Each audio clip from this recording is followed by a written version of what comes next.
प्रभु यीशु मसीह के मधुर और सामर्थी नाम में आज दिनांक 28 अगस्त दिन सोमवार को आप सब श्रोताओं का हार्दिक स्वागत करते हैं। आज के दिन के लिए वचन लिया गया है व्यवस्था विवरण की पुस्तक उसका 12 अध्याय 9 पद। क्योंकि तुम अब तक उस विश्राम और उस मिराज तक नहीं पहुंचे जो तुम्हारे परमेश्वर यहोवा तुम्हें देता है। प्रियो, कुछ वर्ष पहले फिलिपिस में एक युवा महिला को अशुद्ध आत्माओं ने पकड़ लिया, उसे पीड़ा दी और उसके लिए कोई राहत ना मिला।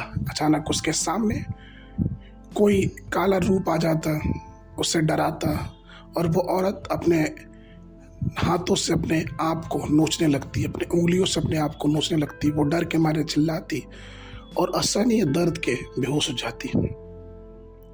ऐसा कभी भी उसके साथ हो सकता था, चाहे वो सुबह हो, शाम को हो, रात में हो। वो रूप उसके सामने कभी प्रकट हो जाते और वो बहुत परेशान थी। चूंकि वे अदृश्य थे तो लोग उसे देख नहीं पाते, लेकिन किसी के पास भी उसे शांति या फिर उस आत्माओं से छुटकारा देने के लिए कोई उसके पास नहीं था। यह खबर टीवी पे दिखाई गई, चैनल पे दिखाई गई और पूरे देश में प्रसारित किया गया और पूछा गया कि कोई है जो इस स्त्री की मदद कर सकता है। उसी देश में परमेश्वर का एक दास, जिसने भी ये प्रसारण सुना, उसने निर्णय किया कि वो उस महिला से मिलेगा। उस महिला के पास गया, उससे मिला, उस महिला के शरीर को देखा। जब जब वह आत्माएं, वो काले छाए उस पर आक्रमण करते, उसके शरीर पे कटे के निशान, और तब उस प्रभु के दास ने उस महिला के लिए यीशु के नाम से प्रार्थना करना चालू किया। कुछ समय के बाद वो अशुद्ध आत्मा उसको छोड़ के चली गई और धीरे धीरे दिव्य चंगाई से उसके घाव भी पूरी तरह ठीक हो गए। प्रियो, ऐसे ही शैतान भी हमें संघर्ष का जीवन देता है। वो चाहता है कि हम संघर्ष में अपना जीवन बिताएं।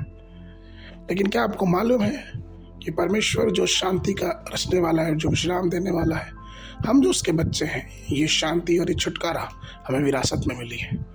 शैतान चाहता है कि हमें बीमारी, अशुद्ध बातों में, हर प्रकार की बुरी बुरी बातों में हमें लौलीन रखें, लेकिन परमेश्वर चाहता है कि हम विश्राम में रहें, क्योंकि विश्राम हमें विरासत में मिला है।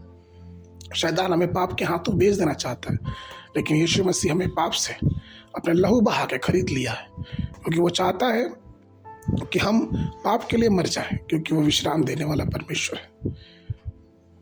इसलिए आइए उस विश्राम को जो हमें विरासत में परमेश्वर ने दिया है, क्योंकि हम उसके पुत्र और पुत्रियां हैं, उसमें अपने जीवन को व्यतीत करें और परमेश्वर के विश्राम में और भी आगे बढ़ते जाएं। आज के मनन के लिए होशू की पुस्तक उसका पहला अध्याय 14 और 15 पद। जब तक यहोवा तुम्हारे भाइयों को विश्राम दें जैसा उसने तुम्हें दिया, तब तक तुम भी उसकी सहायता करते रहना, और जो देश तुम्हारे परमेश्वर यहोवा तुम्हें देता है उन पर वह अधिकार न कर लें। बाइबल अध्ययन के लिए सुबह के समय संगीत 123, 24 और 125। शाम के समय पहला कुरिन्थियों की पत्री उसका 10 अध्याय 1 पद से लेकर 18 पद तक। परमेश्वर आप सबको आशीष देवे।